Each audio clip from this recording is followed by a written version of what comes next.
Hello students, आज हम शुरू करेंगे ऑल्फैक्टरी इंडिकेटर्स से। हम इंडिकेटर्स के बारे में स्टडी कर रहे थे, तो ये एक लास्ट टॉपिक रह गया था इंडिकेटर का। तो ऑल्फैक्टरी इंडिकेटर से शुरू करते हैं। सबसे पहले हम जानेंगे what is olfactory indicator. Olfactory indicator का मतलब होता है कि related to the sense of smell, मतलब कि आपकी स्मेल करने की सेंस से रिलेटेड है ये। यानी कि आप सूंघ के अगर किसी चीज़ को पता करते हैं अपनी नोज़ के साथ, तो आप क्या एक्चुअली यूज़ कर रहे हैं इंडिकेटर का। तो इनमें जो मेन है, जो बुक में मेंशन भी है और उनके बारे में आपको मैं बताना चाहूँगी। सबसे पहले अनियन एंड सेकंड है वेनिला। अब दोनों की ही एक अपनी करैक्टरिस्टिक स्मेल होती है। जो अनियन है, अनियन को जब हम बेसिक सॉल्यूशन में डालते हैं, जैसे कि सोडियम हाइड्रोक्साइड सॉल्यूशन ले लीजिए आप। जैसे ही आप उसके अंदर डालोगे तो आपको, यानी कि वो एक बेसिक सॉल्यूशन है सोडियम हाइड्रोक्साइड, आप जैसे ही उसमें डालोगे अनियन की जो स्मेल है वो डिटेक्ट नहीं कर पाओगे। मीन्स कि आपको अनियन की स्मेल आनी बंद हो जाएगी। इससे आपको पता चलेगा कि वो एक बेसिक सॉल्यूशन है। अब दूसरी तरफ कि एसिडिक सॉल्यूशन अगर हम लें, एसिडिक सॉल्यूशन है जैसे कि अगर आप किसी भी एसिडिक सॉल्यूशन में डालोगे, जैसे कि HCl है, हाइड्रोक्लोरिक एसिड, अगर आप उसके अंदर डालते हो तो आप देखोगे कि जो अनियन की स्मेल है वो डिस्ट्रॉय नहीं हुई है। इसका मतलब क्या है कि वो एक एसिडिक सॉल्यूशन है। तो इसी तरह से आप वेनिला को भी सेम ही यही प्रोसीजर होता है। जब उसे बेसिक सॉल्यूशन में डालते हैं तो उसकी स्मेल को डिटेक्ट नहीं कर पाते हो, वेयर जब आप उसको एसिडिक सॉल्यूशन में डालते हो तो उसकी स्मेल को डिस्ट्रॉय नहीं कर पाती है एसिडिक सॉल्यूशन। तो इससे हमें आइडिया हो जाता है कि वो सॉल्यूशन एसिड है या बेस। तो इससे अनियन और vanilla is a very good example for olfactory indicator. अब हम आज जो स्टडी करेंगे वो करेंगे एसिड्स फुल। मीन्स आपका जैसे चैप्टर का नेम है एसिड्स, बेसिस एंड सॉल्ट्स, तो हम आज एसिड को पूरी तरह से स्टडी कर लेंगे, दैन कल बेस और फिर सॉल्ट्स। तो एसिड्स क्या होते हैं, जैसे ही आप लेमन को कट करते हैं नाइफ से, तो एसिड्स के बारे में हम स्टडी करेंगे। तो उसमें सबसे पहले हम जानेंगे कि what are organic acids and what are mineral acids. देखिए, जो ऑर्गेनिक एसिड्स होते हैं उनमें कौन कौन सी चीज़ें आती हैं। जो एसिड्स जो प्लांट और एनिमल्स में पाए जाते हैं उनको हम ऑर्गेनिक एसिड्स बोलते हैं। अब जैसे प्लांट्स में कैसे, जैसे टोमेटो के अंदर ऑक्सैलिक एसिड होता है, लेमन के अंदर सिट्रिक एसिड होता है, दूध के अंदर लैक्टिक एसिड होता है। इसी तरह से एनिमल्स के अंदर जैसे कि एंट स्टिंग जो होती हैं, जब चींटी हमें काटते हैं, जो उसका डंक होता है, तो उसके अंदर होता है फॉर्मिक एसिड, जिसका दूसरा नाम है मेथनोइक एसिड। ठीक है, ये बात आप ध्यान रखना कि फॉर्मिक एसिड का दूसरा नाम है मेथनोइक एसिड। और जैसे कि विनेगर होता है जिसको हम सिरका बोलते हैं, उसके अंदर होता है एसिटिक एसिड। तो ये सारे जो प्लांट मटेरियल से और एनिमल से हमें मिलते हैं उनको हम बोलते हैं ऑर्गेनिक एसिड। दूसरी तरफ होता है मिनरल एसिड। मिनरल एसिड जो होते हैं, जो कि अर्थ के अंदर जो मिनरल मिलते हैं हमें, उनसे जो प्रिपेयर किए जाते हैं। प्रिपेयर का मतलब ये हुआ कि उनको लैब के अंदर प्रिपेयर करना पड़ता है। मीन्स जो मिनरल एसिड्स होते हैं वो मैन मेड एसिड्स होते हैं। तो जो मिनरल एसिड्स होते हैं वो सबसे मोस्ट कॉमन मिनरल एसिड है हमारे हाइड्रोक्लोरिक एसिड, सल्फ्यूरिक एसिड और नाइट्रिक एसिड। जैसे कि नाम से शो हो रहा है, हाइड्रोक्लोरिक एसिड यानी कि HCl, ये वाला। Then sulphuric acid H2SO4, nitric acid HNO3। अब मिनरल एसिड दो तरह के होते हैं, कंसनट्रेटेड और डाइल्यूट। ये आपने वर्ड बार बार पढ़े होंगे जब आपने चैप्टर को रीड किया होगा अच्छे से। तो देखिए, कंसनट्रेटेड बार बार आएगा, डाइल्यूट बार बार आएगा। इसका मतलब आपको अच्छे से पता होना चाहिए। देखो, कंसनट्रेटेड का मतलब होता है कि अगर एसिड के अंदर वाटर की क्वांटिटी ज़्यादा है तो वो डाइल्यूट हो गया। कंसनट्रेटेड होगा कि अगर क्वांटिटी वाटर की कम है। तो कंसनट्रेटेड एसिड में अगर वाटर की क्वांटिटी कम होगी तो वो बहुत ही डेंजरस होता है, और डाइल्यूट एसिड हमारे लिए लेस हार्मफुल होते हैं। लेकिन एक ऐसा वैसे तो कहा जाता है कि जो मिनरल एसिड्स हैं वो सारे ही स्ट्रॉन्ग एसिड्स होते हैं, लेकिन एक ऐसा एसिड है जिसको बोलते हैं हम कार्बोनिक एसिड्स। कार्बोनिक एसिड है वो एक मिनरल एसिड है, लेकिन एक्चुअली एक वीक एसिड है, ठीक है। तो ये एक थोड़ा सा आपको अच्छे से पता होना चाहिए कि ऐसा कौन सा मिनरल एसिड है जो कि स्ट्रॉन्ग एसिड नहीं है, तो वो होता है कार्बोनिक एसिड। ये क्वेश्चन एराइज होता है 1 मार्क का, बहुत ही अच्छा क्वेश्चन है। अब हम एसिड्स के बारे में बहुत डीपली पढ़ रहे हैं, तो अब मेन पॉइंट्स पे आ गए हैं कि एसिड्स को हम मेनली 2 ग्रुप्स में डिवाइड करते हैं। वो तो हो गए टाइप्स, ठीक है, ऑर्गेनिक एसिड्स हैं, मिनरल एसिड, ये टाइप हो गई है। अब जो डिवीज़न करते हैं हम ग्रुप में एसिड्स को, वो 2 पार्ट में करते हैं, 2 ग्रुप्स में डिवाइड करते हैं, स्ट्रॉन्ग एंड वीक।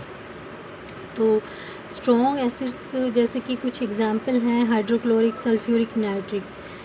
और वीक एसिड हो गए जैसे acetic acid, formic acid, citric acid, tartaric, carbonic. ये जो food ingredients as a food ingredients use होते हैं उनको हम वीक एसिड्स बोलते हैं। यानी जो खाने में यूज़ किए जाते हैं या फिर आपको एनिमल मटेरियल से अपने आप ही मिलते हैं, वो वीक एसिड्स होते हैं, यानी वो आपके लिए हार्मफुल नहीं होते। जबकि स्ट्रॉन्ग एसिड आपके लिए बहुत ज़्यादा हार्मफुल होते हैं, इतने हार्मफुल कि अगर उनकी एक ड्रॉप भी आप पे या आपके कपड़ों पे गिर जाए तो बर्न कर सकती है, जला सकती है। तो बहुत ही एक्सट्रीमली हार्मफुल होते हैं, वो किसी भी तरह से आपके लिए सेफ़ नहीं हैं। वो कुछ मेन पर्पसेस के लिए ही यूज़ किए जाते हैं।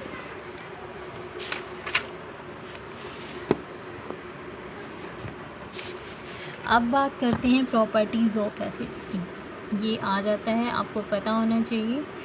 देखिए कुछ इंपॉर्टेंट प्रॉपर्टीज़ हैं जैसे बुक्स के अंदर आपको दिखाई गई हैं। Acids have a sour taste, मतलब कि एसिड खट्टे होते हैं। दूसरा है ब्लू लिटमस को रेड में कन्वर्ट करते हैं, ये भी मैं आपको बता चुकी हूँ। और थर्ड पॉइंट है एसिड सॉल्यूशंस कंडक्ट इलेक्ट्रिसिटी।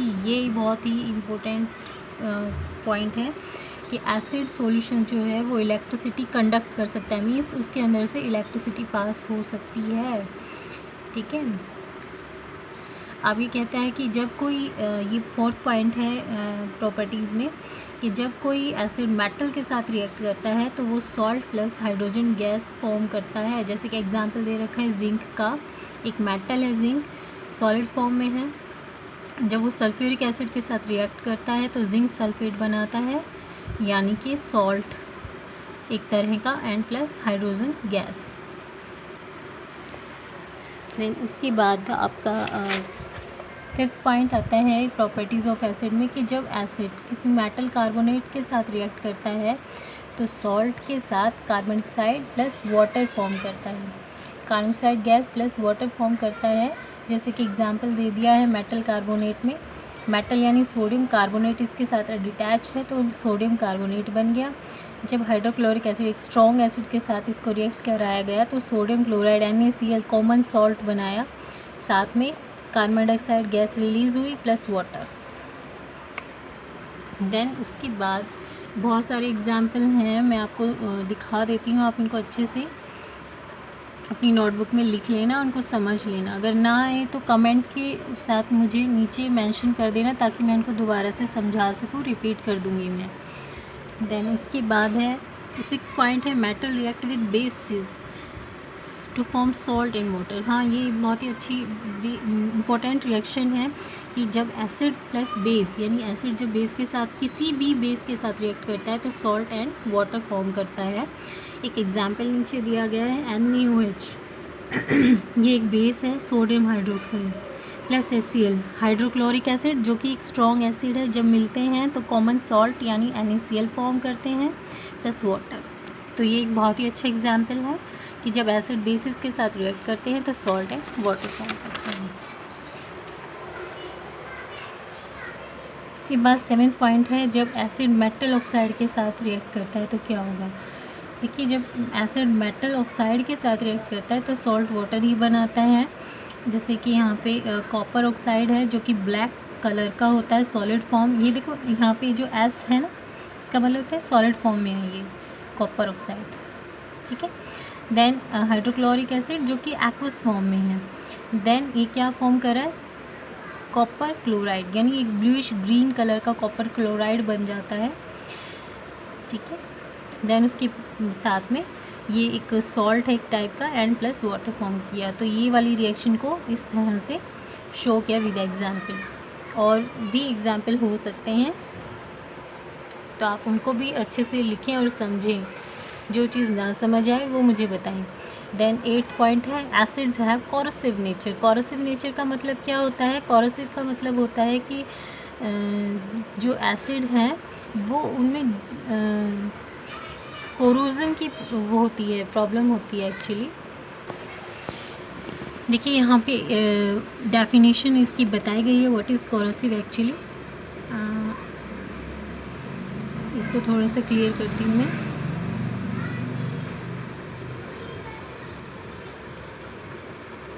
देखिए, जब कोई mineral acid cause severe burns on the skin और अटैक और eat up the materials like cloth, wood, metal, structure, stone work, so they are said to be corrosive. मतलब कि अगर कोई acid, कोई भी मिनरल एसिड जब किस स्किन पे रिएक्ट करे, जैसे कि आपकी जो बॉडी है, स्किन है, उसको बर्न करे या उसको इफ़ेक्ट करे, हार्म करे, या फिर किसी भी मेटल को हार्म करे, किसी क्लॉथ को हार्म करे, किसी वुड को हार्म करे, यानी हार्मफुल हो, तो वो कोरोसिव नेचर कहलाता है उस मेटल का, सॉरी एसिड का, ठीक है। जैसे कि एग्जाम्पल बोल रखा है, concentrated sulphuric acid falls accidentally on skin. अचानक से अगर आप कंसनट्रेटेड, मैंने आपको बताया था जिसमें वाटर की अमाउंट कम होती है, वो आपके लिए बहुत ज़्यादा हार्मफुल होते हैं, बहुत डेंजरस होते हैं। तो कहता है कि अगर आपकी स्किन पे अचानक से गिर जाए, एक्सीडेंटली का मतलब होता है अचानक से गिर जाए, क्लॉथ पे गिर जाए, वुड पे गिर जाए, it cause severe burns on the skin, या तो आपकी स्किन को काट भी सकते हैं, ये बर्न कर सकते हैं, जला भी सकते हैं। It cuts hole on the in the clothes, ठीक है। तो ये सब मैं आपको समझा रही हूँ, ये कुछ बढ़िया सी प्रॉपर्टीज़ हैं एसिड की। देन उसके बाद एसिड्स, ये जो मेन लाइन जो दिखाई गई वो रीड कर रही हूँ मैं। Acids are never stored in metal container. कहता है कि किसी भी मेटल कंटेनर्स के अंदर कभी भी एसिड को स्टोर नहीं करना चाहिए। क्यों नहीं करना चाहिए? क्योंकि उनको कोरोड कर सकते हैं, ये हार्म कर सकते हैं, ईट अप द मेटल कंटेनर। जो आपका मेटल कंटेनर उसी को ईट कर जाएंगे, मीन्स उसी को हार्म कर देंगे, उसी को ख़त्म कर देंगे। अब नेक्स्ट पॉइंट है what do all acids have in common, कि सभी एसिड्स के अंदर क्या चीज़ कॉमन होती है। देखिए, सभी एसिड्स के अंदर एक ही चीज़ कॉमन होती है, वो होती है हाइड्रोजन आयन, कि सभी एसिड हाइड्रोजन आयन फॉर्म करते हैं, ठीक है। जब भी उसके डिज़ोल्व वाटर के अंदर इनको डिज़ोल्व करते हैं, ये हाइड्रोजन आयन को फॉर्म। अब एक पॉइंट और है कि acid do not show acidic behaviour in absence of water. कहता है कि एसिड क्यों नहीं शो करते एसिडिक बिहेवियर वाटर की एब्सेंस में। अब जाहिर सी बात है, जब इनके अंदर वाटर डाला जाता है ना, तभी ये हाइड्रोजन आयन को लूज़ करते हैं, ठीक है। एसिड के अंदर जब वाटर डाला जाएगा ना, तभी वो हाइड्रोजन आयन को लूज़ करेंगे। तो प्रेजेंस ऑफ वाटर में ही वो हाइड्रोजन आयन को लूज़ करते हैं। इसीलिए एसिड्स जो होते हैं वो अपना acidic behaviour absence of water में शो नहीं कर सकते।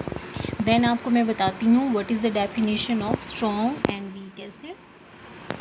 देखिए, स्ट्रॉन्ग एसिड कौन से होते हैं? वो एसिड जो कम्प्लीटली आयनाइज हो जाएं वाटर में, वो स्ट्रॉन्ग एसिड होते हैं। जैसे कि HCl का एग्जाम्पल है, वो एचायन और क्लोराइड आयन में आसानी से आयनाइज हो रहे हैं। दूसरी तरफ है वीक एसिड वो होते हैं जो पार्शली आयनाइज होते हैं। पार्शली का मतलब होता है कम्प्लीटली रिएक्शन नहीं होती। अब जैसे कि एग्जांपल में जैसे दिखाया गया है सिंगल एरो का मतलब होता है कम्प्लीटली आयनाइज्ड, ठीक है। सिंगल एरो का मतलब होता है कम्प्लीटली आयनाइज्ड। दूसरी तरफ है डबल एरो का मतलब होता है डज नॉट आयनाइज फुली, यानी जो वर्ड यूज़ किया गया है उसके लिए पार्शली। अब हम लास्ट पॉइंट पे आ गए हैं, uses of mineral acid in industry के अंदर मिनरल एसिड्स का क्या यूज़ है। तो हम यूजेस ऑफ मिनरल एसिड्स की अगर बात करें तो इनका यूज़ होता है फर्टिलाइज़र्स बनाने में, प्लास्टिक्स बनाने में, सिंथेटिक फाइबर्स बनाने में, डिटर्जेंट्स बनाने में और कार की बैटरीज फॉर्म करने में हेल्पफुल होते हैं मिनरल एसिड। उसके अलावा जो नाइट्रिक एसिड है उनका यूज़ फर्टिलाइज़र्स जैसे कि अमोनियम नाइट्राइट बनाने में, एक्सप्लोसिव होते हैं जिसे TNT, जिनको बोलते हैं ट्राई नाइट्रोटोलन।